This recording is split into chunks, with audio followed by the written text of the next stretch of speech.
Une ombre s'étend sur les affaires politiques, sur les intérêts immédiats d'un couple de pays qui ne saurait se passer du spectacle démocratique.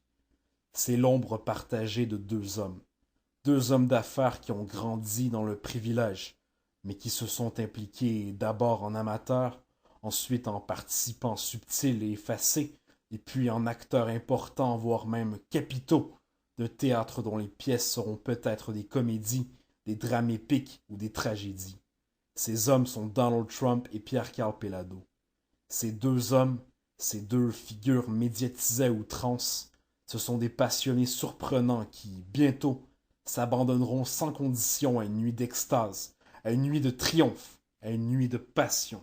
Trump et Pelado risquent tout puisqu'ils ont tout. Ils risquent leur prestige, ils risquent leur fortune et leur nom. Ils risquent de teindre la réputation de leur dynastie.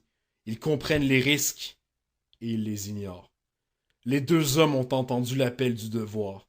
Ils ont entendu les plaintes de leurs compatriotes. Ils ont cédé à leur nature, cachée à des fins de préservation, mais tendrement altruistes, portées sur la compassion et la conscience du bien public.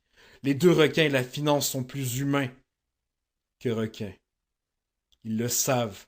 Ils ont passé leur carrière à le cacher. Ils ne le cachent plus. Le devoir ne s'inquiète pas de l'image. Leur image ne s'inquiète pas de leur devoir.